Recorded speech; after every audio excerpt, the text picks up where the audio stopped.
ఇప్పుడు మీ జుట్టు రాలడం పూర్తిగా తగ్గిపోతుంది. ప్రిస్మోస్ B fall cure miracle herbal hair oil తో. నమస్తే, వెల్కమ్ టు సుమన్ టీవీ. నటుడు డాక్టర్ రాజేంద్ర ప్రసాద్ గారి కుమార్తె గాయత్రి ఈరోజు తెల్లవారుజామున గుండెపోటుతోటి మరణించారన్న విషయం మనందరికీ తెలిసిందే. కేవలం 38 సంవత్సరాల వయసు కలిగినటువంటి గాయత్రి కార్డియాక్ అరెస్ట్ తోటి మరణించారని వైద్యులు తెలియజేశారు. అయితే సాధారణంగా స్త్రీలలో గుండెపోటు రావడం అనేది అరుదుగా చెప్తూ ఉంటారు. ఎందుకంటే వాళ్ళలో ఉన్నటువంటి ఈస్ట్రోజన్ హార్మోన్ వాళ్ళకి హెల్ప్ చేస్తుంది, రాదు అని చెప్తారు. మెనోపాజ్ స్టేజ్లోని 1-2 కేసులు చూస్తూ ఉంటాం. కానీ ఇంత చిన్న వయసులో గుండెపోటు రావడానికి రీజన్స్ ఏమై ఉంటాయి, ఇతర కారణాలు ఏమైనా అయి ఉంటాయా? సో ఈ అంశాలపై డిస్కస్ చేసేందుకు మనతో పాటు ఉన్నారు సీనియర్ కార్డియాలజిస్ట్ డాక్టర్ ముఖర్జీ గారు from pulse heart hospital, Miyapur. నమస్తే సార్. నమస్తే అండి. సార్, ఈరోజు మీకు తెలిసే ఉంటుంది ఈ వార్త కూడా. సో అయితే ఇక్కడ మెయిన్ అంశం ఏంటంటే, ఇంత చిన్న ఏజ్లో, అది కూడా ఆడవాళ్ళలో గుండెపోటు అరుదుగా ఉంటుంది కదా, ఇంత చిన్న ఏజ్లో ఆవిడకి గుండెపోటు వచ్చే అవకాశం ఎంతవరకు ఉంటుంది? కార్డియాక్ అరెస్ట్ అనేది వచ్చే ఛాన్స్ అసలు ఉంటుందా? ఎట్లా సిమ్టమ్స్ అనేది అసలు మేజర్గా తెలియకుండా ఉంటాయా? అంటే చాలా చాలా బాధాకరమైన విషయం అండి. రాజేంద్ర ప్రసాద్ గారి డాటర్ చనిపోవటం, ఎస్పెషల్లీ ఆయన రీసెంట్గానే తన డాటర్కి ఉన్న అనుబంధం అందరితో పంచుకోవటం చాలా చాలా హృదయాన్ని కలిచివేస్తున్న పరిణామం కింద భావించారు. అయితే మీరు అడిగినట్టుగా ఒకవేళ యంగ్ పేషెంట్లో ఇంత 38 ఇయర్స్లోనే ఆవిడకి హార్ట్ అటాక్ వచ్చిందనేది మనకి ఇంకా ధృవీకరించి తెలియదు. But at the same time మనకి మీడియాలో వస్తున్న రిపోర్ట్స్ బట్టి హార్ట్ అటాక్ అని అనుకున్నట్లయితే ఆవిడకి హార్ట్ అటాక్ ఇంత తక్కువ వయసులో ఎందుకు వచ్చింది అనేది ముందు అనలైజ్ చేసే ముందు, ఎందుకు అసలు తక్కువ వయసులో లేడీస్కి హార్ట్ అటాక్ తక్కువగా వస్తుందన్న విషయం ఒకసారి చూద్దాం. ఎందుకు తక్కువగా వస్తుందంటే, ఒకటి హార్మోనల్ ప్రొటెక్షన్ ఉంటుంది యంగ్ ఏజ్లో. లేడీస్కి హార్మోన్స్ ఈస్ట్రోజన్స్ ఎక్కువ ఉండటం వల్ల వాళ్ళకి హార్ట్ ప్రాబ్లమ్స్ వచ్చే అవకాశం తక్కువ ఉంటుంది. ఎప్పుడైతే మెనోపాజ్ వస్తుందో, ఆ మెనోపాజ్ వచ్చిన తర్వాత మగవాళ్ళతో పాటుగా ఈక్వల్గా ఆడవాళ్ళకు కూడా హార్ట్ అటాక్లు వస్తుంటాయి. ఇంకొక విషయం ఏంటంటే, యంగ్ మెన్లో ఎందుకు హార్ట్ అటాక్లు వస్తుంటాయంటే, 90% ఆఫ్ ది మెన్ ఎవరికైతే హార్ట్ అటాక్ వస్తుందో 40 ఏళ్ల లోపల వాళ్ళలో 90% మంది స్మోకర్స్ ఉంటారు. అందుకంటే స్మోకింగ్ అనేది చాలా ఎక్కువ ఇంపార్టెంట్ కారణం తక్కువ వయసులో హార్ట్ అటాక్ రావడానికి. భారతదేశంలో మహిళలు తక్కువ వయసులో స్మోకింగ్ చేయటం చాలా చాలా తక్కువ కాబట్టి 40 ఏళ్ల లోపల హార్ట్ అటాక్లు వచ్చే మహిళల సంఖ్య తక్కువే. అయితే అసలు కంప్లీట్గా అసలు రాకుండా ఉంటుందా అంటే లేదు, తక్కువగా ఉంటుంది.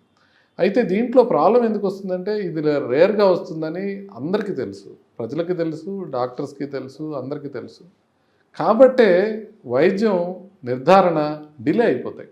మనకి ఎప్పుడైతే తక్కువ వయసులో లేడీస్కి ఎప్పుడైనా హార్ట్ అటాక్లు వస్తాయో అప్పుడు వాళ్ళకి మనం నిర్ధారించడంలో చాలా కష్టం అవుతుంది. అంటే రాదు కదా అన్న ఉద్దేశంలో ఎవరు కూడా గుండెకి సంబంధించిన పరీక్షలు తొందరగా చేయరు, కొంచెం డిలే అవుతుంది. సో దాంతో పాటుగా ఇంకొకటి ఏంటంటే, అగ్నికి ఆజ్యం పోసినట్టుగా లేడీస్లో, యంగ్ లేడీస్లో ఎస్పెషల్లీ వచ్చే హార్ట్ అటాక్ సిమ్టమ్స్ నార్మల్గా పెద్దవాళ్ళల్లో, మగవాళ్ళల్లో వచ్చే హార్ట్ అటాక్ సిమ్టమ్స్కి భిన్నంగా ఉంటాయి. ఇద్దరికి ఒకలాగా ఉండవు. ఎట్లా ఉంటుందంటే, లేడీస్కి కొంత గ్యాస్ ప్రాబ్లం లాగా రావటం, విపరీతమైన నిస్సత్తువ మాత్రమే ఉండటం, ఛాతీ నొప్పి లేకపోవడం, కొంతమందికి ఆయాసం మాత్రమే రావడం, కొంతమందికి చెమటలు మాత్రమే రావడం, కొంతమందికి చేతులు మాత్రమే లాగటం, ఇలా భిన్నమైన లక్షణాలతో అది ప్రజెంట్ చేస్తుంది. కాబట్టి గుర్తుపడటం కష్టం అవుతుంది. యాజ్ ఇట్ ఈస్గా మనకి తక్కువ వస్తుందని అందరికీ తెలుసు. రెండోది, భిన్నమైన లక్షణాలతో ప్రజెంట్ అవుతారు. దాంతో అందరికీ ఒక డిస్బిలీఫ్ ఉంటుంది, అయి ఉండదేమో, గుండెది కాదేమో అన్న డిస్బిలీఫ్ ఉండడంతో గుండెకి సంబంధించిన పరీక్షలు చేయడంలో డిలే అయ్యే అవకాశం ఉంటుంది. అందువలన కార్డియాక్ అరెస్ట్ రావడానికి ఎక్కువ కారణాలు ఉంటాయి. దీంతో పాటుగా ఇంకొక విషయం ఏంటంటే, కార్డియాక్ అరెస్ట్ ఎక్కువగా రావడానికి లేడీస్ యంగ్ ఉన్నప్పుడు హార్ట్ అటాక్ వచ్చినప్పుడు మనం మామూలుగా పెద్దవాళ్ళలో ఏంటంటే కొంచెం కొల్లేటరల్స్ అనేవి డెవలప్ అవుతాయి. ఒక రక్తనాళానికి ఇంకొక రక్తనాళానికి కమ్యూనికేషన్ ఛానల్స్ డెవలప్ అవుతాయి. అయితే యంగ్ పీపుల్లో, బోత్ మేల్స్లోనూ ఫిమేల్స్లోనూ కూడా యంగ్ పీపుల్లో మనకి ఆ కమ్యూనికేషన్ డెవలప్ కాదు ఒక రక్తనాళం నుంచి ఇంకో రక్తనాళం ద్వారా. అందువల్ల హార్ట్ అటాక్ చాలా మ్యాసివ్గా వచ్చే అవకాశం ఉంటుంది. అది చాలా ఇంపార్టెంట్ విషయం. అందుకనే కార్డియాక్ అరెస్టులు కూడా యంగ్ పీపుల్లో కొంచెం ఎక్కువ వస్తుంది. అంటే ఇంటర్నల్గా కూడా ఇంకా ఏమైనా ఇష్యూస్ ఉండటం వల్ల కూడా ఈ హార్ట్ అటాక్స్ వచ్చే అవకాశం ఎంతవరకు? ఎగ్జాక్ట్లీ అదే చెప్పబోతున్నాను నేను. అంటే రిస్క్ ఫ్యాక్టర్స్ కొన్ని ఉన్నాయి అనుకోండి యంగ్ పీపుల్కి. అంటే బీపీ కావచ్చు, షుగర్ కావచ్చు, ఊబకాయం కావచ్చు, లేకపోతే మానసిక ఒత్తిడి కావచ్చు. ఇలాంటి రిస్క్ ఫ్యాక్టర్స్ ఉన్నప్పుడు మగవాళ్ళ కన్నా ఆ రిస్క్ ఫ్యాక్టర్స్ ఆడవాళ్ళని ఎక్కువగా ఎఫెక్ట్ చేస్తాయి. దీని మీద ప్రత్యేకమైన పరిశోధనలు జరిగినాయి. యంగ్ పీపుల్ హార్ట్ అటాక్లు వచ్చటం లేడీస్లో అనేది 2 పరిశోధనలు ఉన్నాయి. విర్గో రిజిస్ట్రీ అనేది ఒకటి ఉంది, అదేవిధంగా యంగ్ ఎంఐ రిజిస్ట్రీ అని ఒకటి ఉంది. ఈ రెండిట్లోనూ తెలిసిన విషయం ఏంటంటే తక్కువ వయసులో ఉండే రిస్క్ ఫ్యాక్టర్స్ లేడీస్ని ప్రిడామినెంట్గా ఎఫెక్ట్ చేస్తాయి అని. అంటే ఫర్ ఎగ్జాంపుల్ స్మోకింగ్ తీసుకోండి, వెస్ట్రన్ వరల్డ్లో చేసిన స్టడీ కాబట్టి స్మోకర్స్ మగవాళ్ళలో ఆడవాళ్ళలో ఇద్దరు ఉంటారు. యంగ్ పీపుల్లో స్మోక్ మెన్లో చేసినట్లయితే వాళ్ళకి 3 రెట్లు హార్ట్ అటాక్ రావడానికి ఎక్కువ ఛాన్స్ ఉంటే, అదే యంగ్ లేడీస్ కనుక స్మోక్ చేస్తే వాళ్ళకి హార్ట్ అటాక్ వచ్చే అవకాశం 7 రెట్లు పెరుగుతుంది.